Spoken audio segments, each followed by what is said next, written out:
বিসমিল্লাহির রহমানির রহিম। আসসালামু আলাইকুম। আমি মোহাম্মদ জাকারিয়া হোসেন শিমুল। আমি বাংলাদেশ জাতীয়তাবাদী দল বিএনপির একজন সক্রিয় কর্মী। আমি 2009 সাল থেকে 2025 সাল এই দীর্ঘ 15-16 বছর খুলনা মহানগর বিএনপির ছাত্র দলের সাথে ওতপ্রোতভাবে জড়িত। আমি খুলনা মহানগর ছাত্র দলের সহ সাধারণ সম্পাদক ছিলাম, খুলনা সরকারি আজম খান কমার্স কলেজের সহ সাধারণ সম্পাদক ছিলাম, আমি খুলনা জেলা স্কুলের স্টুডেন্ট ছিলাম, আমি খুলনা সরকারি আজম খান কমার্স কলেজ থেকে ম্যানেজমেন্টে ডিগ্রি করেছি।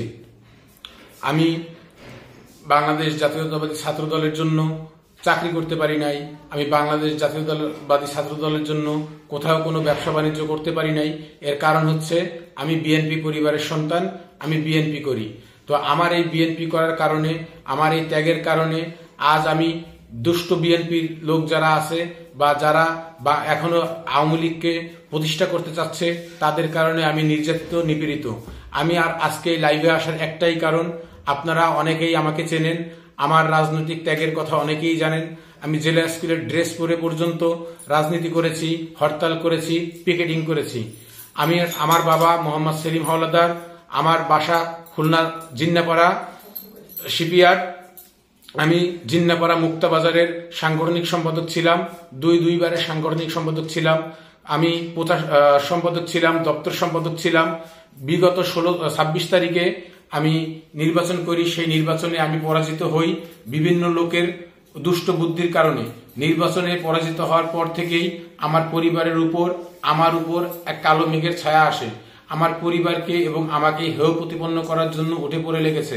আমাকে বাজারের নতুন যে সভাপতি হয়েছে, সে গতকালকে ফেসবুক লাইভে এসে বলেছে যে আমি সন্ত্রাস, আমি চাঁদাবাজ, আমি কিশোর গ্যাং নিয়ে চলাফেরা করি। আমি যদি কিশোর গ্যাং নিয়ে চলাফেরা করতাম, তাহলে তার এই অপপ্রচার চালানোর সাথে সাথেই আমার দলের লোকজন তার উপরে ঝাঁপিয়ে পড়তো, কিন্তু তারা ঝাঁপিয়ে পড়ে নাই, কারণ কিশোর গ্যাংয়ের সাথে আমার কোনো সম্পর্কিত নাই। আমি যদি চাঁদাবাজ হইতাম, আমার নামে বাংলাদেশের বিভিন্ন থানায় বিভিন্ন জায়গায় মামলা মোকদ্দমা থাকতো। যদি বাংলাদেশের কেউ বলতে পারে যে শিমুল চাঁদাবাজ, শিমুল এর সাথে জড়িত, যদি বাংলাদেশের কোনো থানায় যদি আমার নামে চাঁদার অভিযোগ থাকে, আমার নামে মাদকের অভিযোগ থাকে, পিবিআই, সিটিএসবি, আপনারা যে শাস্তি দিবেন আমি সেই শাস্তি মাথা পেতে নেব। আমি খুলনা মহানগর বিএনপির সম্মানিত সভাপতি মনা কাকা এবং সেক্রেটারি তুহিন কাকা সহ আমি খুলনা মহানগর স্বেচ্ছাসেবক দলের সম্মানিত সাধারণ সম্পাদক ইস্তি ভাইকেও অনুরোধ জানাবো যে আপনারা সঠিকভাবে তদন্ত করেন। 31 নং ওয়ার্ড বিএনপির যারা নেতাকর্মী আছেন তাদেরকে বলবো যে আপনারা সঠিকভাবে তদন্ত করেন, আমি চাঁদাবাজ কিনা, আমি মাদক কারবারি কিনা, আমি জুয়ারি কিনা। যদি আমার নামে এই সমস্ত সঠিক অভিযোগ থাকে, আপনারা আমার বিচার করবেন।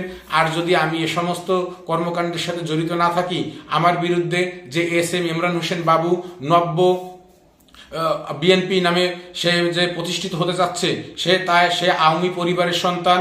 সে এর আগে যে জিন্নাপাড়া বাজারে নির্বাচিত সভাপতি ছিল সেলিম এবং রাসেল, তাদের নির্বাচনী এজেন্ট ছিল। আমাদের 31 নং ওয়ার্ড আওয়ামী লীগের সভাপতি রফিকুল ইসলামের ভাইপো হয় এই SM ইমরান হোসেন বাবু। তার নির্বাচনের সকল কার্যক্রম এই ইমরান হোসেন বাবু পরিচালনা করত। এই বাবু এবং সেলিম এই দুইজন ভাইয়ের মতন চলাফেরা করে এবং সেলিমের, রাসেলের নির্বাচনের সকল কার্যক্রম এই বাবুই একসময় পরিচালনা করত।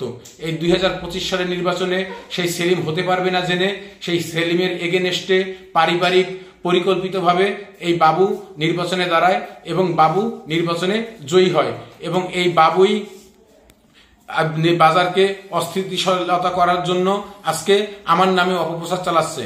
আমি জিন্নাপাড়া বাজার কমিটিতে যখন ছিলাম, আমি বাজারের জন্য নাইট গেটের ডিউটি করছি, আমি বাজারের দোকানদারকে আর্থিক সাহায্য করেছি, আমি বাজারের দোকানদারকে ঋণ প্রদান করেছি যাতে তারা ব্যবসা বাণিজ্য ভালোভাবে চালাতে পারে। আমার পরিবারের কেউ যদি বাজারের কারোর সাথে খারাপ আচরণ করে থাকে, তারও প্রতিবাদ আমি করেছি। আমি কখনো অন্যায়ের সাপোর্ট করি নাই। রাসেল তৎকালীন বাজার কমিটির সেক্রেটারি ছিল, সেই রাসেল সক্রিয়ভাবে আওয়ামী লীগ করে, আওয়ামী লীগের সদস্য, ইউনিট আওয়ামী লীগের সদস্য। সেই রাসেল এখনো জিন্নাপাড়া বাজারে ঘোরাফেরা করছে এবং রাসেলের ইন্ধনেই আমার পরিবারকে এবং আমাকে হেয় প্রতিপন্ন করা হচ্ছে। এই রাসেল জিন্নাপাড়া বাজারের দোকানদারদেরকে ধরে ধরে নিয়ে যাইতো আওয়ামী লীগের প্রোগ্রামে। রায়হান ফরিদ শেখ সালাউদ্দিন জুয়েল এদেরকে জিন্নাপাড়া বাজারে সে নিয়ে আসতো। জিন্নাপাড়া বাজারের সকল অনুষ্ঠানে প্রধানহিত করত রায়হান ফরিদকে। তো এই রাসেল এখনো জিন্নাপাড়া বাজারে ঘোরাফেরা করত। অ্যাডভোকেট সাইফুল ইসলামের সহযোগী হচ্ছে এই রাসেল। তো আজকে খুলনা মহানগর বিএনপি, 31 নং ওয়ার্ড বিএনপি এবং জিন্নাপাড়া বাজার কমিটির সকলকে আমি বলতে চাই, আপনারা এই রাসেলকে প্রতিহিত করেন, এই বাবুকে প্রতিহিত করেন। এরা দলের শত্রু, এরা সমাজের শত্রু, এরা দেশের শত্রু। আজকে আমার মতন বিএনপি পরিবারের সন্তানকে, যে পরিবারের সন্তান দীর্ঘ 16-17 বছর রাজপথে শ্রম দিয়েছি, আন্দোলন করেছি, সংগ্রাম করেছি, ঢাকা মহাসমাবেশে গিয়ে হামলার শিকার হয়েছি, মামলার শিকার হয়েছি, 3টা মামলা কাঁধে নিয়ে খুলনার বুকে চলাফেরা করি। আমার রাজনৈতিক মামলার পার্টনার শেখ সাদি ভাই, আমার রাজনৈতিক মামলার পার্টনার আব্দুল্লাহ হেল কাফি সখা দাদা। তো আমি যদি বিএনপি পরিবারের সন্তান হয়ে থেকে যদি এই বাবুর কারণে আজকে আমার মান সম্মান নষ্ট হয়, আজকে আমি সমাজে চলাফেরা করতে না পারি, এর থেকে বড় কষ্ট মনে হয় আমার জীবনে আর থাকবে না। আমি তাই আপনাদের কাছে হাত জোর করে অনুরোধ করব বিএনপি মহানগরের সভাপতি সেক্রেটারিকে এবং খুলনার সিটিএসবি, পিবিআই এবং লবণচোরা থানা এবং র‍্যাব 6কে যে আপনারা সঠিকভাবে তদন্ত করেন। আমি ব্যক্তি শিমুল, যদি আমার নামে কোনো প্রকার এলিগেশন থাকে আপনারা সঠিক তদন্ত করে বিচার করেন। আর যদি এই বাবু আমার পরিবারকে হেয় প্রতিপন্ন করার জন্য, ছোট করার জন্য আমাদের পিছনে লেগে থাকে, তো বাবুর আমি সঠিক বিচার চাই। বাংলাদেশ জিন্দাবাদ, বাংলাদেশ জাতীয়তাবাদী দল জিন্দাবাদ।